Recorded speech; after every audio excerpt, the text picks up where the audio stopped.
Hey, what's going on, everybody? Today we'll be going over the Diablo 4 Season 4 PTR update. Now, this is the biggest update Diablo 4 has done yet so far, and I'm really hoping it kind of brings it back to those Diablo 3 days because that's really what got me into ARPGs. So let's go over these changes and see what's going on. So the PTR update will mainly be focusing on itemization, and it's from April 2nd to the 9th, for players with a PC Battle.net. So if you're playing on console, fortunately you're out of it, but if you have a PC, you can join in on the fun. All right, so the purpose of the PTR is to test updates and features alongside before the launch of Season 4. Then they'll take that feedback and make adjustments. So if you're doing the PTR, please, give your feedback because Diablo 4 really needs it. I'm hoping that this patch really saves it, but let's see what's going on. Oh, we have 3 guiding pillars for itemization. Basic item updates. Reduced number of affixes now legendary. Now 3 on legendary items and 2 on rare items. So before I think there was 4 on legendary and then 3 on rare. Smaller pool of more potent affixes. So from what I can understand is like there's no more essentially damage on Tuesday, damage from shadow, dark damage. It just should be just straight shadow damage or straight damage.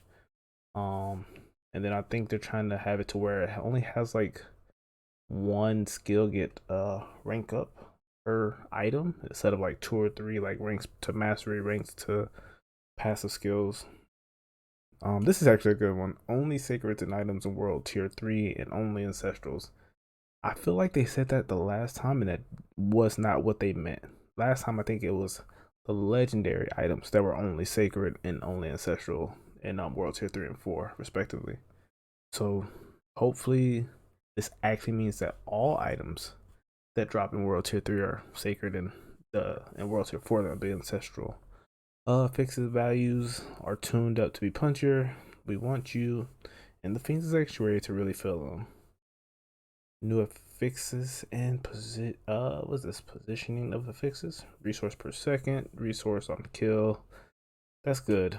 I feel like early game the resource generation is kind of trash, so you kind of have to run a generator. And then later on you still have to run a generator, which is really weird. Most other games you don't have to run a generator later on in the game, but basic skill ranks.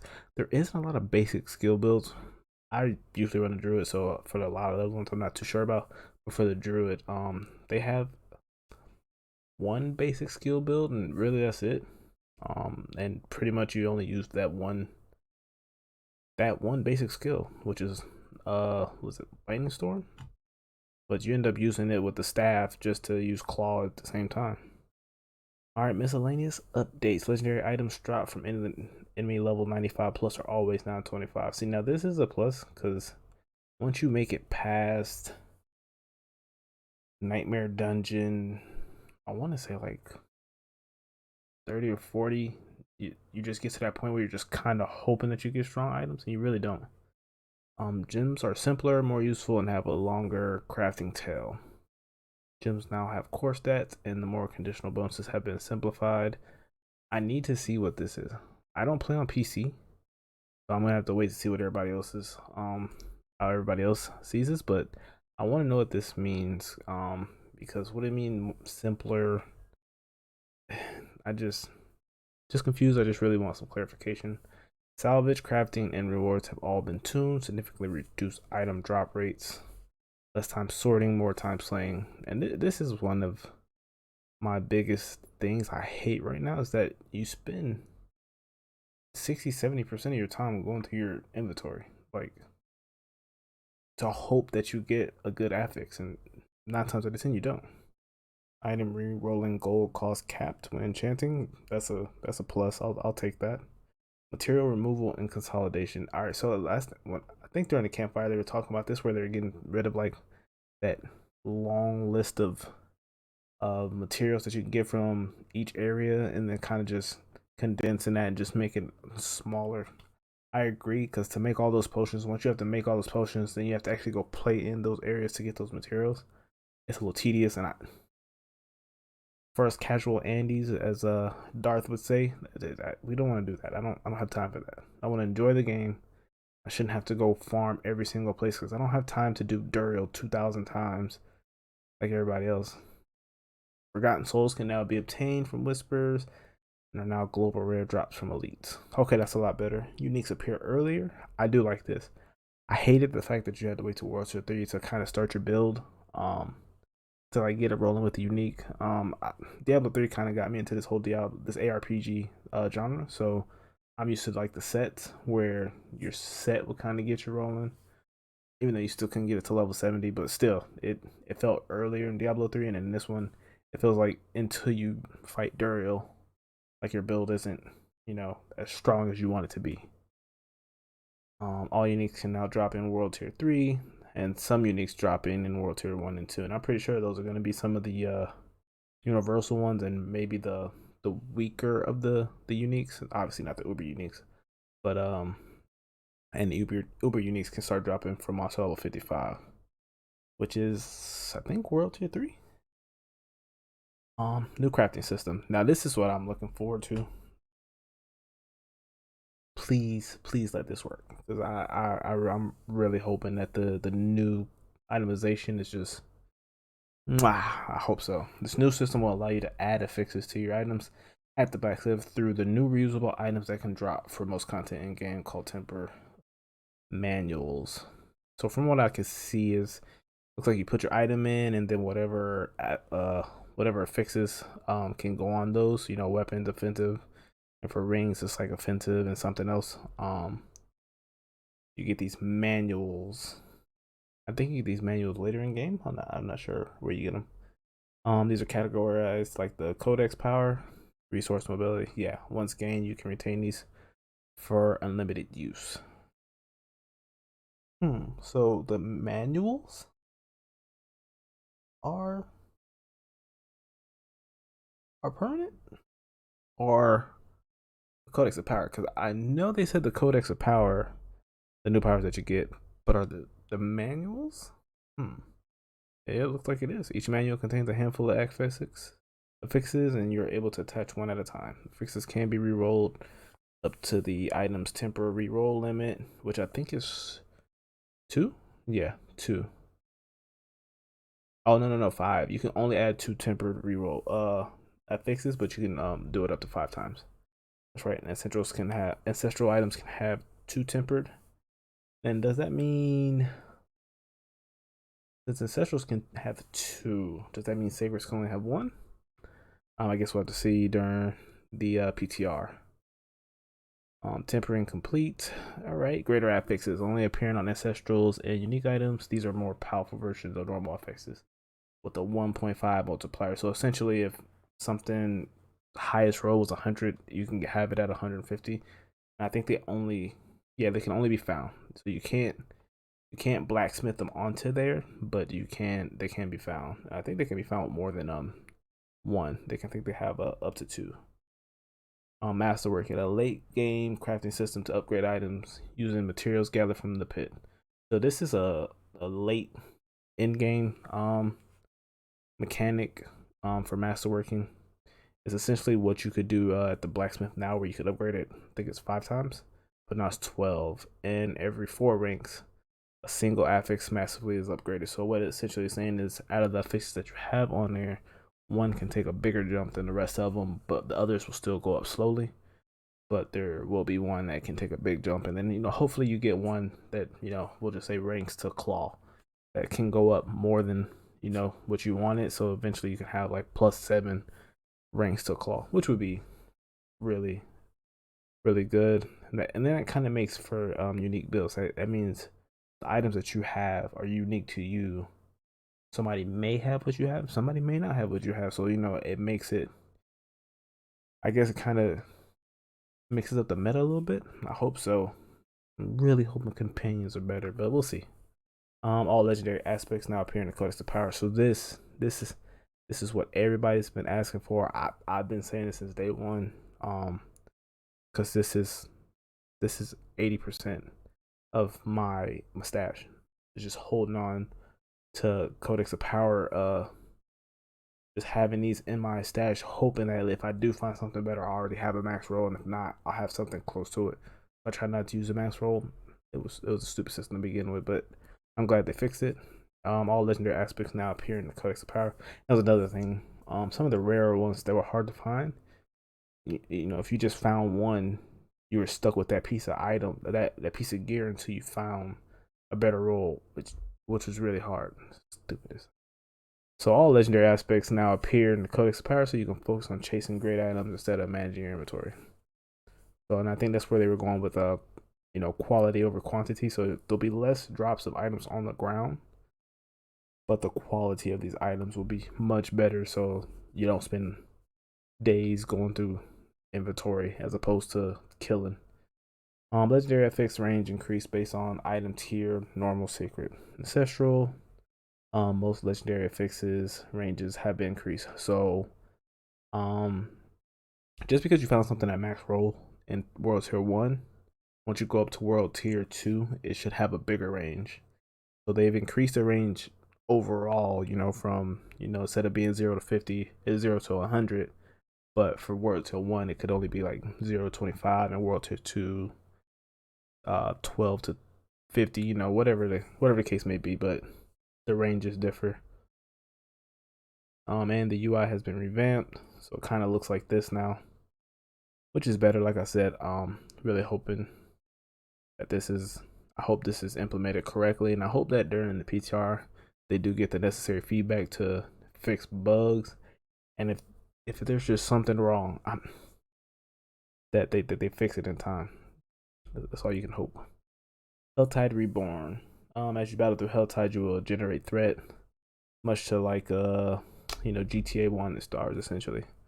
How much will be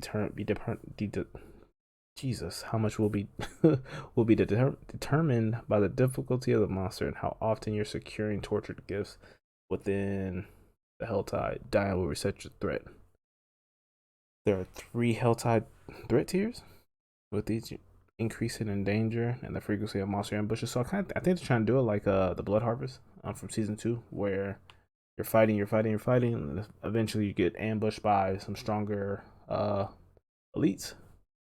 And then, so that kind of keeps the density up, because there are points during the Helltide where they're like, you could run for a while and not run into any monsters because you've killed everything in that path. So hopefully that fixes that. Their cursed rituals, baneful hearts can primarily be earned through opening tortured gifts. I'm guessing this is a new mechanic. A scene of shock and gore. So I'm guessing this is it. Deposit 3 baneful hearts to begin the ritual, and you'll be sworn with a dense demonic ambush. Other players within your subzone will be alerted. So I guess it's kind of like the Braziers from season 3, where while somebody's doing it, you'll be alerted to it. But I'm pretty sure the person who started it will get the bulk of the materials back. Kind of like when you fight the bosses. The person who started the fight gets the materials. World Tier 1 and 2 adjustments to get players into the thick of Helltide much earlier. Their overall character journey. The PTR will see these upcoming adjustments. So this is just for the PTR, not for the actual season 4. All torture gifts are mystery chests. No roaming bosses or ambient meteors, and less monster density overall compared to World Tier 3 and 4. So Helltide will start in World Tier 1 and 2 now, I think. Moving forward, but just during the PTR, it'll have these special things going on. All right, the Pit of Artificers. I guess that's how you say that. So this is supposed to be the new end game, the late end game mechanic. I guess it's comparable to Greater Rifts. There are rumors that deep within a network of dungeons crisscross in the North Sanctuary. Activating the obelisk will send you to the pit. Your goal will be to slay enough monsters before the 10-minute timer runs out. Each player's death removes time from the clock.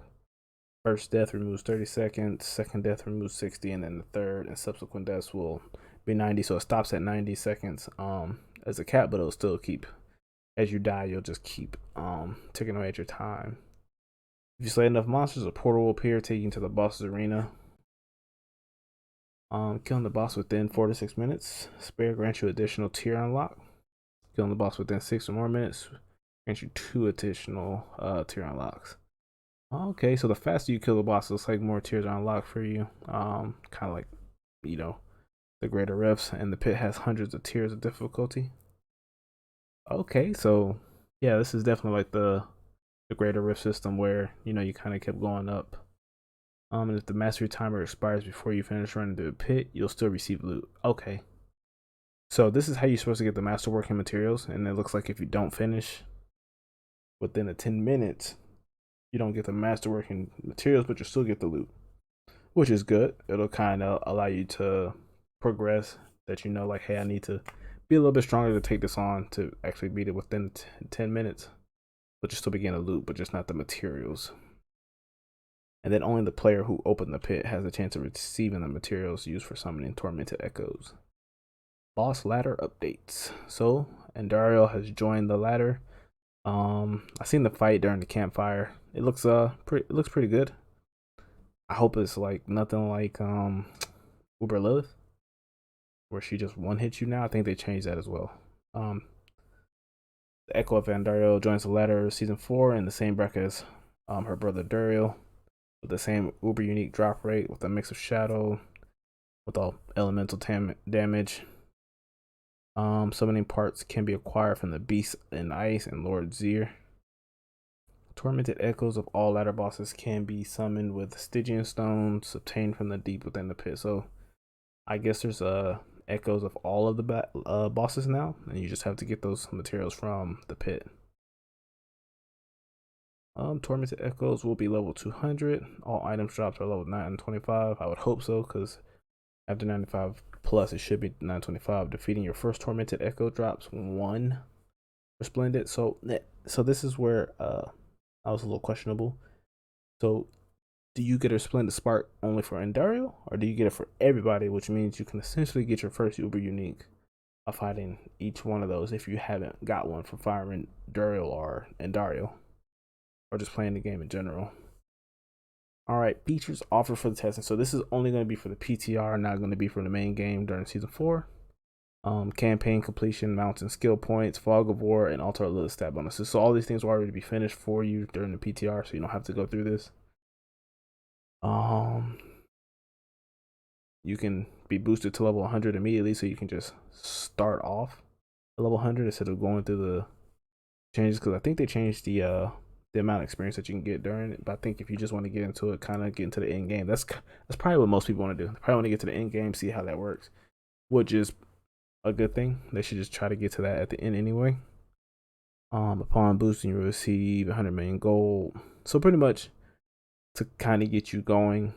Okay, yeah, kind of get you going as if you had played the whole campaign, and then to get right into the PTR to kind of test out these different mechanics and different in-game systems.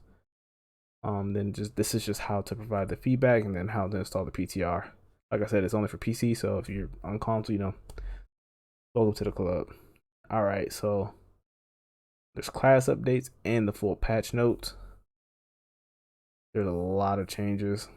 I'll go over that in another video. But thanks for stopping by. My name's Dark Nightmare. I'll see you next time.